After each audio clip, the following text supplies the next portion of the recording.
Hello friends, मैं मुकेश बर्णवाल एक बार फिर से अपने YouTube चैनल पर आप सबों का हार्दिक स्वागत और अभिनंदन करता हूं। क्लास को आगे ले जाने के पूर्व अगर मैं आपसे एक सवाल करूं कि भारत में कॉम्पिटिटिव एग्जाम्स की तैयारी करने वाले बच्चों का सर्वोपरि लक्ष्य क्या होता है, उसके अवचेतन मन में किस तरह के जॉब को हासिल करने की सबसे बड़ी ख्वाहिश होती है, इस तरह के सवाल का अगर जवाब ढूंढा जाए भिन्न भिन्न बच्चों से जब हमने ऑफलाइन के क्लास में डिस्कस किया, जानकारी हासिल करने की कोशिश की, तो ये सामान्य तौर पर हमने ये पाया कि जो अधिकांश बच्चे हैं वो बनना क्या चाहते हैं और क्या तत्काल वो बनना चाहते हैं, दोनों में फ़र्क है। बनना वो जाहिर सी बात है भारत का जो सबसे प्रेस्टिजियस जो जॉब है, और आप ये कह सकते हो कि भारत का ही नहीं बल्कि एशिया और इंडिया या वर्ल्ड के टफेस्ट कंपटीशन में से एक माना जाता है। सिविल सर्विसेज का एग्ज़ाम्स, आईएएस और आईपीएस या आईएफएस की तैयारी करने वाले जो एग्ज़ाम्स होते हैं, उस एग्ज़ाम्स को भारत का टफेस्ट कंपटीशन माना जाता है और उसका जो रुतबा है, उसकी जो प्रतिष्ठा, उसकी जो मान मर्यादा और उसके साथ जो ग्लैमर जुड़ा रहा है, वो वास्तव में बरबस ही भारत के जो एस्पायरेंट्स हैं, जो सरकारी नौकरी में जाना चाहते हैं, उसके लिए एक मोस्ट अट्रैक्टिव, मोस्ट ल्यूक्रेटिव जो है वो क्या है कि पोस्ट माना जाता है। और आज की इस क्लास में मैं इसी के संदर्भ में डिस्कस करूंगा और उस आईएएस और पीसीएस की तैयारी करने वाले जो बच्चे हैं, उन बच्चों के जीवन में या उनकी तैयारी के दौरान हम किस तरह की भूमिका अदा कर सकते हैं, किस तरह के उनके जो कोर्सेस है, डिफरेंट जो सब्जेक्ट्स हैं, उस सब्जेक्ट से रिलेटेड जो रिक्वायर्ड नॉलेज है, जो जानकारी होनी चाहिए उस एग्जाम्स में सफल होने के लिए, उस विषय में वो जानकारी हम क्या दे सकते हैं, वो किस किस तरह की जानकारी दे सकते हैं, आज के इस क्लास में हम डिस्कस करेंगे। और साथ में जो कोर्सेस हम रन करने वाले हैं, उस कोर्सेज के बारे में, उसकी जो फीस है उसके बारे में, जो बच्चे एडमिशन लेना चाहते हैं उसके लिए एक यहाँ पर आपको जो है एक मैसेज, एक जो है नंबर दिया जाएगा, उस पर आप डायरेक्ट जो है कॉल करके या फिर मैसेज करके आप जानकारी आप हासिल जो है वो कर सकते हैं। और यकीन रखिए कि हमारी हमेशा से ये कोशिश रही है कि जब भी मैं आपके सम्मुख उपस्थित रहूं, मैं पूरे जो है तैयारी के साथ आऊं, मैं पूरी जो है कह सकते हैं, चाहे वो कंटेंट्स के लेवल पे हो या फिर जो है कॉन्सेप्ट के लेवल पर या फिर एग्जामिनेशंस की जो समझ है, उसकी जो बारीकियां हैं, उसके जो तकनीकी पक्ष है, उसके जो कह सकते हैं कि जो उसकी अभिव्यक्ति का जो तरीका है वो क्या होना चाहिए, किस तरह की जानकारी हासिल करनी चाहिए, सिलेबस में वो कौन कौन सी ऐसी बातें हैं जिस पर हमें विशेष तौर पर ध्यान रखना चाहिए, क्योंकि सिलेबस तो बहुत बड़ा है और हर बात हर व्यक्ति के लिए, हर एस्पायरेंट्स के लिए समझ पाना या उसे याद रख पाना संभव नहीं हो पाता। तो हमें किस तरह की जो है वो क्या है कि स्ट्रेटेजी अपनानी चाहिए कि हम कम पढ़कर भी बहुत ज़्यादा से ज़्यादा अच्छा कर सकते हैं, उसकी योग्यता विकसित कर सकते हैं। तो इसके बारे में टाइम टू टाइम जो है मैं बात करूंगा। और हमारे जो मतलब कह सकते हैं कि जिस क्षेत्र में ऐसे देखा जाए तो मैं कोई भी जो है ऐसा कह सकते हैं कि जो सामान्य तौर पे जो समझ होनी चाहिए, वो समझ क्या होनी चाहिए उसके बारे में मैं आपको बेहतर गाइडलाइन कर दे सकता हूं, आपको गाइड कर सकता हूं। लेकिन हमारी जो कह सकते हैं कि कुछ जो विशेष कह सकते हैं कि उससे रिलेटेड जो मैंने कार्य किया है अब तक, उसी के बारे में विशेष तौर पर अभी डिस्कस करूंगा। और टाइम टू टाइम जैसे ही आप हमसे जुड़ते चले जाएंगे, आपको जहां पर भी सलाहियत की, मार्गदर्शन की कमी महसूस करते हैं, आपको उसकी ज़रूरत जो है वो क्या है कि आप महसूस करते हैं, आप डायरेक्ट कांटेक्ट कर सकते हैं, डायरेक्ट अपने सवाल रख सकते हैं। और बेवजह फालतू जो अनर्गल बातें हैं, उन बातों में आप ध्यान मत दीजिए। अब आप एक कह सकते हैं कि YouTube चैनल पर आप डायरेक्ट जो है टीचर्स को देख सकते हैं, आप उसकी क्वालिटी का आकलन कर सकते हैं, उसका जो वे ऑफ टॉकिंग है, वे ऑफ उनका जो कन्वे करने की जो तरीके हैं, वो तरीके कैसे हैं, इसके लिए कह सकते हैं कि अब आपको बहुत ज़्यादा इंक्वायरी करने की ज़रूरत नहीं है। आप कंपैरिजन कर सकते हैं, आप ये समझ सकते हैं कि किस टीचर का क्या कंटेंट्स है, क्या उनकी जो है वो कैलिबर है, ये आप बेहतर तरीके से उसका आकलन कर सकते हैं। इसलिए कोई भी पास्ट या किसी तरह की कोई भी अनर्गल बातों पर ध्यान ना देते हुए सीधे जो है वो क्या है कि आप डायरेक्ट टीचर से कांटेक्ट करिए। और आप इतने कह सकते हैं इस उम्र में, इस पड़ाव में जो है वो पहुंच चुके हैं कि आप बेहतर आकलन खुद कर सकते हैं कि आपके लिए कौन बेहतर हो सकता है, कौन आपके लिए आपके हमसफ़र, कौन बेहतर तरीके से उसकी भूमिका अदा कर सकता है। इस बात का बड़ा ही बेहतर आकलन आप कर सकते हैं। तो आज के इस क्लास में बहुत ज़्यादा वक्त ना गवाते हुए सीधे हम लोग टॉपिक पर आते हैं, हम लोग बात करते हैं, हम लोग समझने की कोशिश करते हैं। देखिए, मैं जब भी आपसे बात करता हूँ, याद रखिए, सिविल सर्विसेज की जो तैयारी करते हैं बच्चे, वो पॉइंट वाइज जो कहते हैं ना कि किसी तथ्य को प्रस्तुत करने, ठीक है, वो उस पर आप ध्यान दीजिए, लेकिन अपने जो दिमाग है, अपनी जो कह सकते हैं ना कि जो मेंटल स्टेटस है, उस मेंटल स्टेटस को पॉइंट वाइज के आधार पर उसकी हैबिट को डेवलप मत करिए। हमेशा इस बात को ध्यान रखिए कि अगर आप आईएएस या सिविल सर्विसेज के एस्पायरेंट्स हैं तो आपको हमेशा किसी भी विषय के कॉन्सेप्ट को आपको समझना होगा। उस कॉन्सेप्ट को अगर आप समझते हैं तो आप ज़्यादा से ज़्यादा सिलेबस को कवर कर सकते हैं। और कवर कर सकते हैं इसका मतलब ये हो गया कि सबकी एक बुनियादी समझ अगर हम विकसित कर लेते हैं तो बहुत ही बेहतर तरीके से उस विषय से संबंधित जो बातें हैं उन बातों पर अपनी पकड़ बना सकते हैं और पूछे गए जो सवाल है उन सवालों का बेहतर जवाब दे सकते हैं, बेहतर उसका आकलन कर सकते हैं, बेहतर उसका मूल्यांकन कर सकते हैं, बेहतर प्रस्तुतिकरण कर सकते हैं। अपनी अभिव्यक्ति की जो कह सकते हैं कि जो क्षमता है, उस क्षमता को आप उसकी कमियों को, उसकी कह सकते हैं कि उसकी जो अच्छाइयाँ, उन सब को समझकर अच्छाइयों को और अच्छा बनाना है और जो कमियां हैं उसको दूर करना है, उसे लगातार दूर करना है। और यही तो सफलता की कुंजी होती है। और की टू जो सक्सेस कहा गया है वो यही है कि अपनी कमियों को पहचानिए, उसे कम करिए, उसे दूर करने की कोशिश करिए। तो जैसे जैसे आप आगे बढ़ते जाएंगे और हमेशा कोशिश करते रहिए। स्वामी विवेकानंद ने कहा था, उत्तिष्ठता जागृता प्राप्य वरण्य बोधता, यानी उठो, जागो और प्रयत्न करो। तब तक प्रयत्न करो जब तक कि तुम्हारा लक्ष्य हासिल नहीं हो जाता है। तो मैं आज के इस क्लास में जो कोर्सेस है उसके बारे में बता दूं ताकि मैं अगले वीडियो से मैं अपने कोर्सेस में धीरे धीरे आने लगूं। आज की क्लास में हम एक कंबाइंड जो है जो कोर्सेस है, जो पैकेज है, उसके बारे में बताएंगे। फिर हम हिस्ट्री के बारे में अलग से बताएंगे, संविधान के बारे में अलग से बताएंगे, जीएस 4th पेपर जो इथिक्स है उसके बारे में अलग से बात करेंगे और जो निबंध की कक्षाएं उसके बारे में अलग से बात करेंगे। तो आज के इस क्लास में जो हमने बैनर लगाया है वो ऑनलाइन बैच अनाउंसमेंट का है और ये आईएएस और पीसीएस के लिए है। लेकिन हमेशा इस बात को ध्यान में रखना है कि आईएएस की तैयारी अगर आप कर रहे हैं, सिविल सर्विसेज की तैयारी कर रहे हैं, तो उसमें संविधान पढ़ना है, उसमें हिस्ट्री पढ़ना है, साइंस पढ़ना है, इकोनॉमिक्स पढ़ना है, उसमें डिफरेंट सब्जेक्ट्स पढ़ने हैं, करंट अफेयर्स पढ़ने हैं। तो वो जो जानकारी उन विभिन्न विषयों पर आप हासिल करते हो तो कोई जरूरी नहीं होता है कि उसकी जानकारी केवल और केवल उसी जो है पद तक सीमित है, उसी आईएएस और पीसीएस के एग्जाम्स तक सीमित है, बल्कि हर जगह पर कह सकते हैं कि इस तरह के सवाल आते हैं डिफरेंट सब्जेक्ट से। हाँ, उसके जो स्टैंडर्ड होते हैं उस स्टैंडर्ड में जो अंतर होता है वही जो है वो डिफरेंट एग्जाम्स के जो ट्रेंड्स है उस ट्रेंड्स को जो है वो क्या करता है, निर्धारित करता है। तो यहाँ पर हमने आईएएस और पीसीएस की ही बात करनी है, लेकिन जो क्लासेस हमारे चलेंगे ये पीसीएस जे के लिए भी उतना ही महत्वपूर्ण होगा, एनडीएस सीडीएस के लिए भी उतना ही महत्वपूर्ण होगा, टीजीटी पीजीटी के लिए भी उतना ही महत्वपूर्ण होगा। विशेषकर हिस्ट्री और संविधान की बात करें, यूजीसी, नेट, एसआई, एसएससी, इन सारे विषयों में अपनी महत्वपूर्ण सारे पोस्ट के लिए महत्वपूर्ण जो है वो क्लासेस है। तो इसको आप ध्यान में रखिए। अगर आप जब भी एडमिशन लेते हैं तो ये अगर आप आईएएस और पीसीएस की तैयारी नहीं करते हैं, ठीक है, अगर आप नहीं करना चाहते हैं तो कोई ज़रूरी नहीं है कि आईएएस और पीसीएस की तैयारी करने वाले बच्चे ही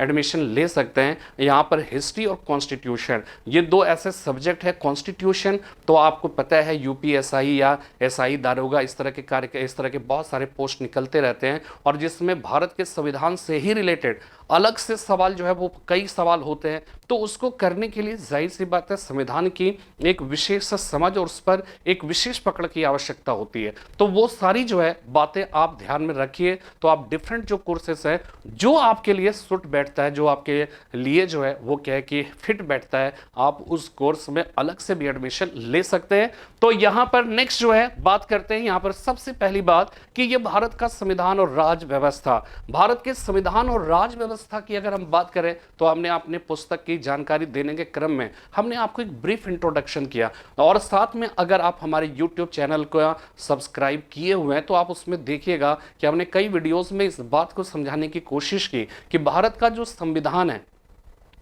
उस संविधान की अगर हम बात करें तो कितना महत्वपूर्ण है।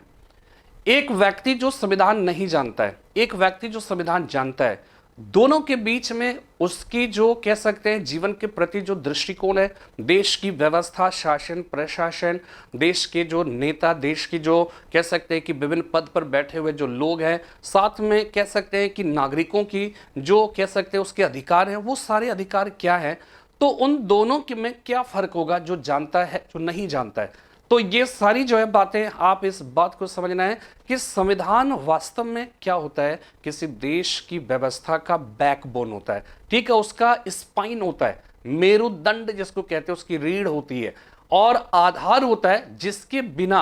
आप किस तरह की व्यवस्था कह सकते हैं कि मेरा तो अपना आकलन है कि अगर संविधान नहीं है तो वहां पे अराजकता और अव्यवस्था की स्थिति उत्पन्न हो जाएगी। किसी को मालूम ही नहीं होगा कि वो किस तरह की व्यवस्था जो है वो हमारे लिए एक तरह से अनुकरणीय है, ठीक है। उस व्यवस्था की अगर उस बात की समझ नहीं होगी तो कह सकते हैं कि फिर क्या होगा, एक अराजकता, अव्यवस्था की स्थिति उत्पन्न होगी। आपके मन में यह भी सवाल उठ सकता है कि ब्रिटेन में तो कोई लिखित संविधान है नहीं, तो वहां पे क्या अराजकता, वहां पे अव्यवस्था की स्थिति वहां पर जो है वो तो नहीं दिखती है। लेकिन इसका मतलब मेरा जो मतलब एक बात समझेंगे, इस बात को इस समझ लीजिए कि ब्रिटेन का संविधान लिखित संविधान नहीं है। अगर आप लिखित और अलिखित संविधान का कॉन्सेप्ट समझ लोगे कि किसको हम लिखित संविधान कहेंगे, किसको अलिखित संविधान कहेंगे, अगर इस बात को बेहतर तरीके से आप समझ गए, उसके कॉन्सेप्ट को समझ गए, तो आपको यह पता चल जाएगा कि ब्रिटेन का संविधान क्यों अलिखित संविधान कहलाता है और भारत का, अमेरिका का संविधान लिखित संविधान क्यों कहलाता है। ब्रिटेन का संविधान अलिखित कहलाता है, लेकिन इसका मतलब यह नहीं है कि वहां पर कानून के संबंध में कोई लिखा, या कह सकते हैं कि कहीं पर लिखा नहीं गया, वहां पर उसके संविधान को अलिखित संविधान इसलिए कहते हैं कि भारत और अमेरिका या अन्य जो लिखित संविधान वाले देश है, उन देशों के संविधान की रचना हेतु जिस संविधान सभा का गठन किया गया, ऐसे संविधान सभा के द्वारा ब्रिटेन के संविधान को लिखा नहीं गया। वहां का जो संविधान है वो क्या है, वो कन्वेंशन। जब आप ब्रिटेन का संविधान लिखा नहीं गया तो हम क्यों ऐसा कहते हैं कि संसदीय शासन की व्यवस्था किस देश के संविधान से लिया गया, तो ब्रिटेन के संविधान से लिया गया। हम कहते हैं पोर्टफोलियो जो सिस्टम है वो सिस्टम किस देश के संविधान से लिया गया, तो ब्रिटेन के संविधान से। तो एक तरफ तो हम कह रहे हैं कि अलिखित संविधान है, जब दूसरी तरफ हम कह रहे हैं कि ये व्यवस्था हमने हिंदुस्तान के संविधान में, भारत के संविधान में हमने किससे लिया, हमने लिया ब्रिटेन के संविधान से। तो इसका मतलब तो है कि हम अलिखित संविधान कहते हैं, लेकिन कोई तो संविधान है,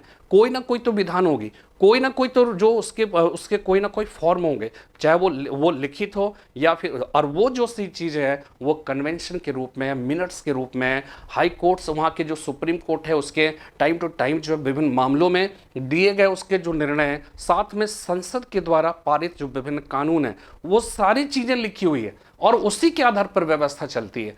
ठीक है। तो ये जो है वो क्या है कि आपको समझना है। और भारत का संविधान जो है अगर बहुत ही इंटरेस्टिंग है और बहुत ही इंपॉर्टेंट भी है, और सबसे बड़ी बात क्या है कि ये आपका लाइफ लॉन्ग जो कहते हैं ना कि अगर मैं एक बात आपसे कहूँ कि वो कौन सा, ऐसे तो किसी भी विषय की जानकारी, सभी विषय की जानकारी आपके जीवन में हमेशा एक प्रकाश ही पैदा करेगा। कभी भी किसी विषय की जानकारी आपके जीवन में अंधकार का संचार नहीं कर सकता है। लेकिन अगर मैं ये कहूं कि वो कौन सा ऐसा विषय है जिसे आईएएस और पीसीएस बनने के बाद भी, या फिर आईएएस पीसीएस नहीं भी बनते, तो एक आम आदमी के लिए जीवन पर्यंत पढ़ने वाला विषय है, तो वो जीवन पर्यंत पढ़ने वाला विषय कोई और नहीं, वो भारत का संविधान है। भारत का संविधान है, और इसलिए भारत का संविधान, उसकी राज व्यवस्था से संबंधित हमारे एक क्लास चलेंगे, उसका बकायदा सिस्टमेटिकली जो है मैं उसके संबंध में आपको जानकारी दूंगा, और अपने आप में बहुत ही महत्वपूर्ण है विभिन्न एग्जाम्स के लिए, और साथ में भारत का एक अनुशासित नागरिक, एक जागरूक नागरिक बनने के लिए। और इसके लिए मैं आपको बता दूं कि ये जो है आईएएस और पीसीएस के लिए तो है ही, पीसीएस जे के लिए भी, यूपीएसआई वगैरह जो अपकमिंग एग्जाम एग्जाम्स है उसके लिए भी है, साथ में टीजीटी पीजीटी व्हाटएवर, जहां पर भी संविधान जो है वो क्या है कि देखिए पॉलिटिकल साइंस के जो बच्चे होते हैं या फिर पब्लिक एडमिनिस्ट्रेशन जैसे विषय को लेकर तैयारी करने वाले बच्चे होते हैं, हिस्ट्री को लेकर तैयार करने वाले जो बच्चे होते हैं, कहीं ना कहीं संविधान से आपको उन सारे विषयों में रूबरू होना होता है। आज आप ये समझ लीजिए कि कोई एक विषय अन्य विषय से एकदम एलियनेट नहीं है, ठीक है, एकदम पृथक नहीं है। आप ये नहीं कह सकते हो कि संविधान का पॉलिटिकल साइंस से संबंध नहीं है, संविधान का जो है वो पब्लिक एडमिनिस्ट्रेशन से संबंध नहीं है, हिस्ट्री से संबंध नहीं है। अगर नेशनल मूवमेंट देख लीजिए तो जब हम ये कहते हैं भारत का संविधान जो है उसकी विशेषता की जब हम बात करते हैं तो हम एक विशेषता को रेखांकित करते हैं कि भारत का संविधान ऐतिहासिक अनुभवों का परिणाम है। तो जब हम भारत का जो संविधान है वो संविधान कॉन्सिक्वेंसेस है, उसका रिजल्ट है, किसका रिजल्ट है? जो हमारे देश के संविधान सभा के जो सदस्य थे उन सदस्यों ने जो हिस्टोरिकल एक्सपीरियंसेस जो हासिल किया था ब्रिटिश शासन के दौरान, जो उनके खिलाफ संघर्ष किया था आज़ादी के लिए, उस संघर्ष के दौरान उन्होंने जो कह सकते हैं कि जो ब्रिटिश सरकार की दमनात्मक जो कार्रवाइयाँ थी वो झेली थी, और उन्होंने महसूस किया था ब्रिटेन के साथ लगातार जो संसर्ग हुआ उससे ब्रिटेन की जो व्यवस्था थी, दुनिया की अन्य जो देशों में व्यवस्था थी, उन सारी व्यवस्था को समझने में कहीं ना कहीं जो है महत्वपूर्ण रोल अदा किया। लेकिन ये भी आपको ध्यान में रखना है कि केवल और केवल वो वास्तव में वो केवल और केवल ब्रिटिश शासनकाल के दौरान नहीं, आप देखिएगा चोलों के काल में स्थानीय स्वशासन की व्यवस्था, अगर हम वैदिक काल की बात करें सभा और समिति, मौर्य काल में आप बहुत सारी ऐसी व्यवस्था देखते हैं भारत के इतिहास में, मौर्य काल में जो व्यवस्था आज भी जिसका अवलंब लेकर हम अपने देश की व्यवस्था को चला रहे हैं।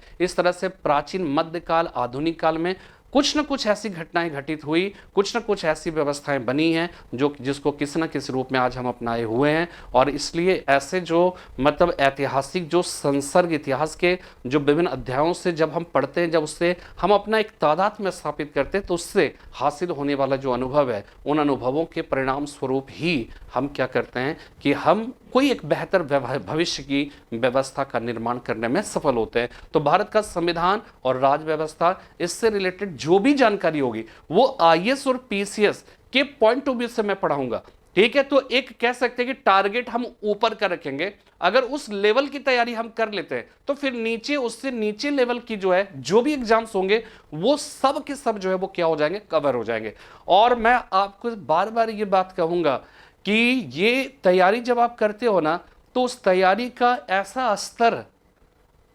ऐसे मतलब कह सकते हैं कि स्तर पर जाकर तैयारी करिए कि उससे रिलेटेड चाहे जिस तरह के सवाल पूछे जाए उन सारे सवालों का जवाब देने की स्थिति में रहे। और मेरे क्लासेस, मेरे लेक्चर्स आप नोट करिएगा, आप सुनिएगा, और मैं जो मेरी बुक्स आएंगे, जो भी इस क्लासेस में जो भी एडमिशन लेंगे उनके साथ जो है वो क्या है कि वो सारी किताबें भेजी जाएंगी, वो सारे स्टडी मटेरियल्स भेजे जाएंगे। मेरे लेक्चर सुनिए और साथ में जो क्वेश्चंस वगैरह कराएंगे वो चीज़, और साथ में आपकी जो पुस्तकें, जो हमारी पुस्तकें आपके तक पहुंचेंगी उसको पढ़ते जाइए। फिर मुझे नहीं लगता है कि इससे अधिक की आवश्यकता है। हमेशा आपको ध्यान रखना है कि बार बार 10, 20, 25, 50 सब्जेक्ट या किताब पढ़ने से अच्छा है एक किताब को 10, 20, 25, 50 बार पढ़े, इतनी बार पढ़े कि उसका शब्द शब्द जो है आप समझ सके, शब्द शब्द में छिपी जो बातें हैं, जो उसका सार है, उसके जो कॉन्सेप्ट है, उसके जो तथ्य हैं, उन तथ्य को गढ़ सके, अपने जीवन में उसे अमल में ला सके। बात समझ में आ रही है? तो ये जो भारत का संविधान और राज्य व्यवस्था है, ठीक है, ये जो है इसकी फीस हमने रखी है 2000, ठीक है, इंक्लूडिंग स्टडी मटेरियल्स है। और कोई भी देखिए हमारा जो एक नंबर है वो नंबर आपको यहां पे दिख रहा है, ठीक है, ये नंबर पे आप मैसेज कर सकते हैं, ठीक है, इस नंबर पे आप मैसेज करके आप सारी जानकारियां हासिल कर सकते हैं, ठीक है। जो भी हमारी तरफ से जो भी मतलब अटेंड करने वाला होगा वो आपको सारी जानकारी देगा कि आपको कैसे एडमिशन लेना, उसका प्रोसेस या प्रोसीजर क्या है, ये सारी बातें। आपको फीस जो है वो 2000 रुपीज़ है, और इसमें आपने अगर एडमिशन लिया तो ये बुक्स जो है इसके साथ भेजे जाएंगे, लेक्चर्स मिलेंगे, वीडियोस मिलेंगे, ठीक है, ये है। और बहुत सारे अक्सर ये सवाल करते हैं कि ये वीडियो सर कितने दिन के लिए, एक बहुत ही कॉमन सवाल ऑनलाइन क्लास के लिए रहता है। तो देखिए ऑफलाइन क्लास में तो आप एक बार लेक्चर सुनते हैं, फिर क्या होता है कि आपकी अब जो है मेरी जिम्मेदारी खत्म हो गई और आपको एक ही बार सुनने का अवसर मिला। फिर उसके बाद नेक्स्ट कभी क्लास होगी उस विषय पर, उस चैप्टर पे, तो आपको मौका मिल पाएगा। लेकिन ऑनलाइन क्लास में अगर आप एडमिशन लेते हैं तो उसमें क्या होता है, सामान्य तौर पे बहुत सारे लोग 2 बार 3 बार रखते हैं, लेकिन जब हमारा आपसे एक रिश्ता बनेगा और आपकी अगर कहीं पर भी कोई दिक्कत होती है, और वीडियो से रिलेटेड मेरे वीडियोस कई दिनों तक पड़े रहेंगे, आप 2-4 बार देखकर अपने कॉन्सेप्ट को जो है क्लियर कर लीजिए। कुछ भी नोट डाउन करना होगा नोट डाउन भी कर सकते हैं, बुक्स के फॉर्म में जो भी स्टडी मटेरियल्स भेजे जाएंगे उसको कई बार पढ़ सकते हैं। तो इसमें कहीं पर भी आपको मतलब कहीं पर भी ये नहीं रहेगा कि वीडियो डाला गया और तुरंत हटा दिया गया, ठीक है, ये शिकायत आपको नहीं रहेगी, आप जितनी बार देखना चाहे देख सकते हैं, ठीक है। इसके बाद तो ये हो गया भारत के संविधान से रिलेटेड। इसके बाद हमारा जो है वो क्या है, भारत का संपूर्ण इतिहास, हिस्ट्री जो है वो विषय निश्चित रूप से हर व्यक्ति का, हर कह सकते हैं सभ्यता और संस्कृति का अपना एक पास्ट होता है। वो पास्ट में किए गए जो हमारे कह सकते हैं जो पूर्वज थे उनके द्वारा किए गए जो कार्य, उनकी जो एक्टिविटीज, समाज में उनकी जो निभाई गई भूमिका, उस सब से क्या है कि कहीं ना कहीं हम ये कह सकते हैं कि एक इतिहास का निर्माण होता है। और उस इतिहास में विभिन्न जो आदि पूर्वज थे उन पूर्वजों के द्वारा निभाई गई जो भूमिका है, उस भूमिका को जो है वो क्या है कि उसी का एक संकलन, उसका कालक्रमेण क्रोनोलॉजिकल उसका जो ऑर्डर है, ठीक है, विभिन्न राजवंशों का हिंदुस्तान में आगमन हुआ, ठीक है, कभी जो है ईरानी आए, कभी यूनानी, कभी शक, कभी पहलव, कभी कुषाण आए, ठीक है, अरब, तुर्क, मंगोल आए, तो उन सब का हिंदुस्तान में क्या रोल है।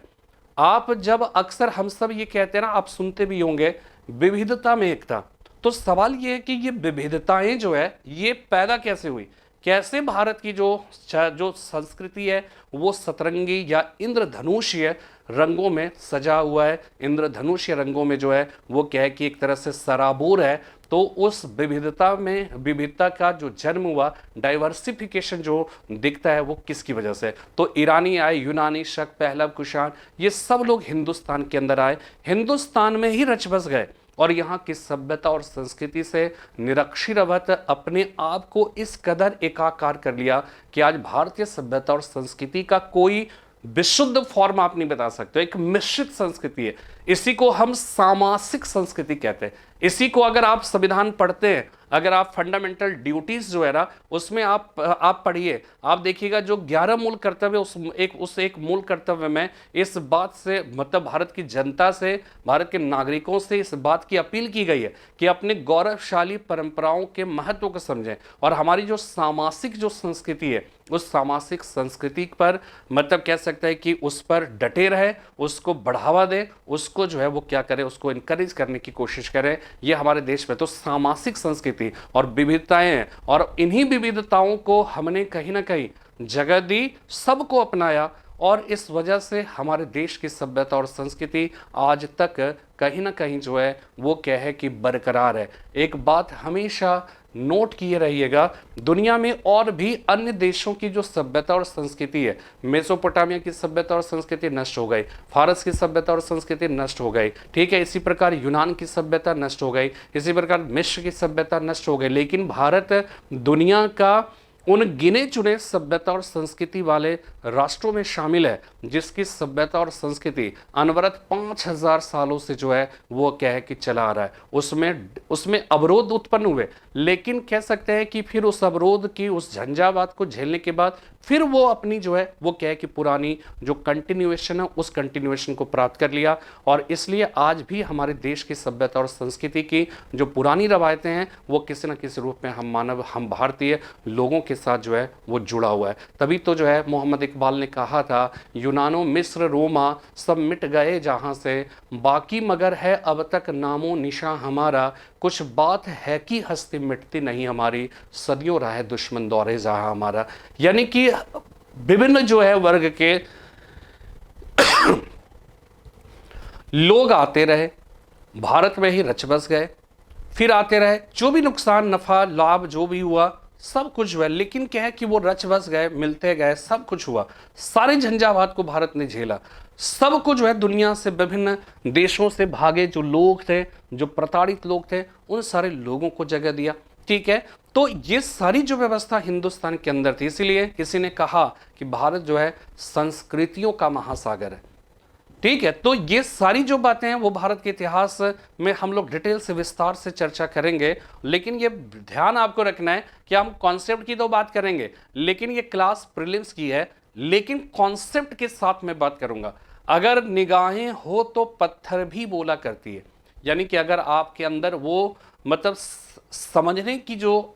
एक स्तर होता है, वो स्तर अगर आपके पास मौजूद है तो इसी प्रीलिम्स के क्लास में कॉन्सेप्ट मेंस का भी बहुत हद तक आप हासिल कर सकते हैं, ऐसा मेरा अपना सोचना है और ये आपको शायद एहसास भी हो रहा होगा, ठीक है। और इस भारत के संपूर्ण इतिहास की बात करें तो ये 2500 रुपीज इसकी फीस है, ठीक है। इसमें जो स्टडी मटेरियल्स होगा वो सब इसमें इंक्लूड रहेगा, ठीक है। और इसके लिए भी आप संपर्क 9889148877 पर जो है वो कर सकते हैं। ये नोट कर लीजिएगा, जब भी आपको संपर्क करना होगा इसी नंबर पे आपको करना है। तो भारत का संपूर्ण इतिहास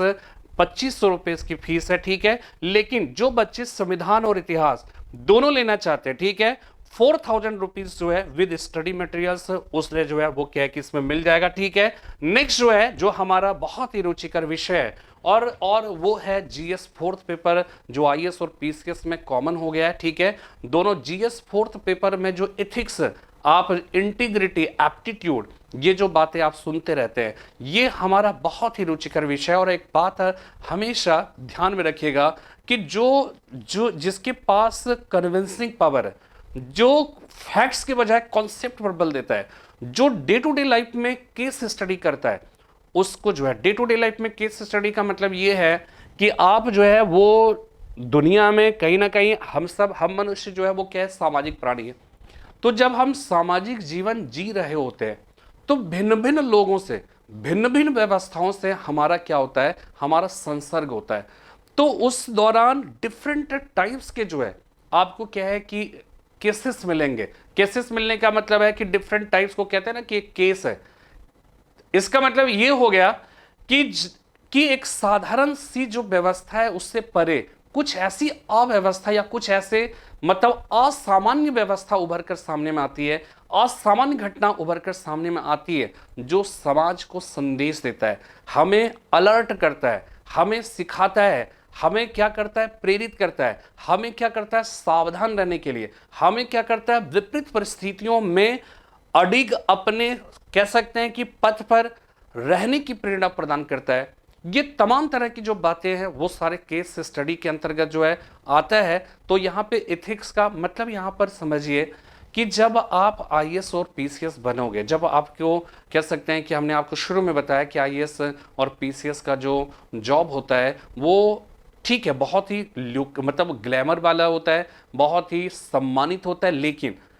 उस पद की जो जिम्मेदारियां होती है वो भी बहुत बड़ी होती है। तो उस पद पर बैठे हुए जो व्यक्ति है, उस बैठे हुए व्यक्ति से केवल और केवल इस बात की कामना नहीं कर सकते हैं कि जो लिखी का बातें हैं बस उसी की जानकारी उसके पास है।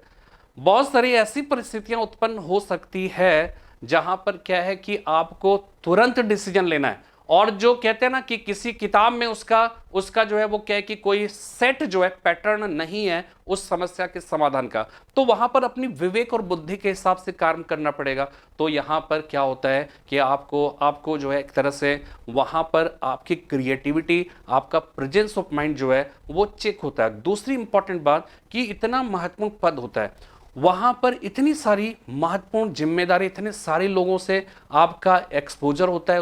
उससे जो है वो क्या है कि मिलना होता है, तो वहां पे भ्रष्टाचार की संभावनाएं भी बहुत ही ज्यादा होती है। तो अपने पोस्ट और उस पोस्ट के लिए जो रिक्वायर्ड जो कह सकते हैं कि जो एथिक्स है वो आपके पास कितना है, उस पे कितना फर्म आप रह पाते, कितना मजबूती से डटे रह पाते हैं, ये सारी बातें जो है वो क्या है कि उसमें उसकी चेक करना। अगर आप अपने जो पद है उस पद के साथ आप जुड़े हुए हैं, आप जो है आपको ये लगता है कि नहीं भाई हमारी सरकार इस पोस्ट के लिए 1 लाख रुपए सैलरी दे रही है, ये मेरे लिए काफ़ी है, इतनी सहूलियतें, इतनी फैसिलिटी काफ़ी, हमें कुछ बातें कुछ भी जो है हमें प्रलोभन का शिकार होना ही नहीं है। तो जब आप क्या करते हो कि इस पर डटे रहते हैं, अपने पद की जो गरिमा है और उससे जुड़े जो कह सकते हैं कि व्यवहार, जो आचरण की उम्मीद आपसे की जाती है, अगर उस पर फर्म रहते हैं, उस पर बने रहते हैं, डटे रहते हैं मजबूती के साथ, कोई डिगा नहीं पाता है, तो हम ये कहते हैं यही इंटीग्रिटी है, ये अखंडता। इंटीग्रिटी का मतलब है अनडिवाइडेड, अनब्रोकन, ठीक है ना। सत्य निष्ठा का मतलब हो गया कि एकदम निष्ठावान होना, उसमें किसी तरह की जो है वो क्या है कि उसमें तिलमिलाहट ना हो, उस वो अनब्रोकन होना चाहिए, अनडिवाइडेड होना चाहिए, खंडित नहीं होना चाहिए, अखंड होना चाहिए। यही तो इंटीग्रिटी है। समझ में बात है नहीं, जब हम कहते हैं एकता और अखंडता, तो इसको इसी को यूनिटी एंड इंटीग्रिटी कहते हैं ना। जब हम कहते हैं हम भारत के लोग भारत को एक संपूर्ण प्रभुत्व संपन्न समाजवादी पंथ निरपेक्ष लोकतंत्रात्मक गणराज्य बनाए, उसके समस्त नागरिकों सामाजिक आर्थिक राजनीतिक न्याय विचारा व्यक्ति, फिर एकता और अखंडता, इस तरह के शब्द है। 42वें संविधान संशोधन द्वारा और अखंडता शब्द जोड़ा गया। तो अखंडता का मतलब है इंटीग्रिटी, यानी हम चाहे जो भी है, हम भिन्न भिन्न लोग हैं, लेकिन कोई हमारे देश को तोड़ने की बात नहीं कर सकता है, कोई इसको डिवाइड करने की, इसको ब्रेक करने की बात नहीं कर सकता। इसी को कहते हैं undivided, unbroken, that is known as integrity. और वो इंटीग्रिटी क्या है, हम डे टू डे लाइफ में कैसे अपने को कर सकते हैं? हम कर सकते हैं कि भाई हम जिस पोस्ट से जुड़े हैं उस पोस्ट की अपनी गरिमा है, उस पोस्ट वो पोस्ट जो है उस पर बैठे व्यक्ति से इस बात की कह सकते हैं कि एक उससे इस बात का आचरण की अपील करता है, एक कह सकते हैं कि वो उसको उससे उससे उस अपेक्षा करता है, ठीक है। थोड़ा वर्ड जो है कभी कभार प्रॉपर वर्ड नहीं आ पाते, वह पद जो है उस पद पर बैठे व्यक्ति से अपेक्षा करता है इस बात का कि उसका जो आचरण है वो गरिमामयी होगा, उस पोस्ट के अगेंस्ट में नहीं होगा, और उस पर बैठा व्यक्ति उस बात के साथ लगातार डटा हुआ है, वो उसके अगेंस्ट में कोई काम नहीं करता है, किसी प्रलोभन में नहीं फंसता है, किसी भ्रष्टाचार का शिकार नहीं होता है। तो हम ये कहते हैं कि वो व्यक्ति की जो सत्यनिष्ठा है वो काफी प्रबल है, उसी को इंटीग्रिटी कहते हैं। एथिक्स आप समझते हैं, इसके बारे में हम लोग विस्तार से चर्चा करेंगे, ठीक है। और जब भी हम जो इस कोर्स के बारे में जब मैं बात करूंगा तो मैं बताऊंगा कि उसका जो कह सकते हैं कि पूरा एथिक्स का जो सिलेबस है, उसके जो डिफरेंट चैप्टर्स है, उस चैप्टर से केवल और केवल समझ, वहां पर ध्यान ये रखिएगा कि अगर आपने उसके विभिन्न जो शब्द हैं उस शब्द के मायने समझ लिया,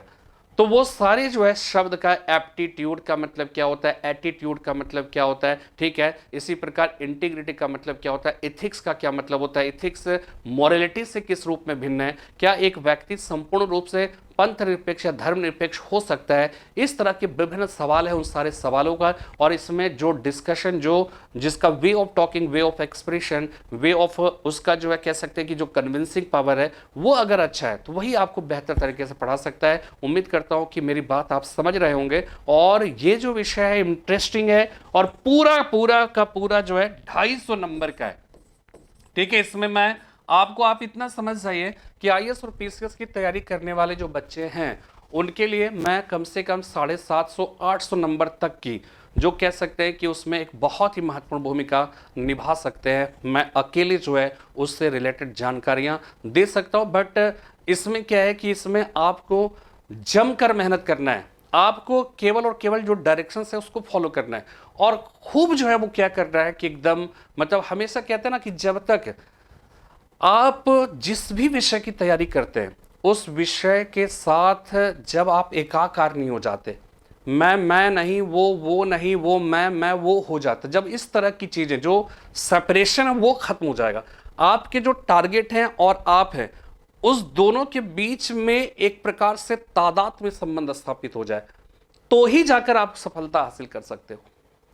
तो ये जो बातें हैं, ये सब बातें बहुत ही रिमार्केबल है, और आप तैयारी करते हैं किसी भी विषय का, जीवन में कभी भी आप अगर सफल होना चाहते हैं तो सफलता के लिए ज़रूरी है कि आप जो है क्या करिए कि आप अपने लक्ष्य के प्रति इतने दीवानगी आपके अंदर पैदा हो जाए कि फिर जो है कहते हैं ना कि खुसरो दरिया प्रेम का उल्टी बाकी धार, जो उबरा सो डूब गया, जो डूबा सो पार। इसका मतलब क्या है? इसका मतलब ये है कि जो ये मतलब जो डूब गया, सामान्य तौर पे क्या होता है कि हम डूबने को निगेटिव सेंस में लेते हैं कि डूब गया इसका मतलब मर गया, यहां पे उल्टा है, यहाँ पे कह रहा है कि डूबने से अगर किनारे किनारे चलोगे तो डूब जाओगे, तो फिर बर्बाद हो जाओगे, लेकिन अगर उस कार्य में डूब गए तो ही फिर उभर जाओगे, तभी फिर आप सफल हो जाएंगे। तो ये सारी चीज़ें इसके बारे में मैं बात करूंगा। ये 2500 रुपीज़ का जो है ये क्या है कि इसकी जो है कोर्स का फीस है, ठीक है। इसके बाद निबंध लेखन की जो कक्षा है ये भी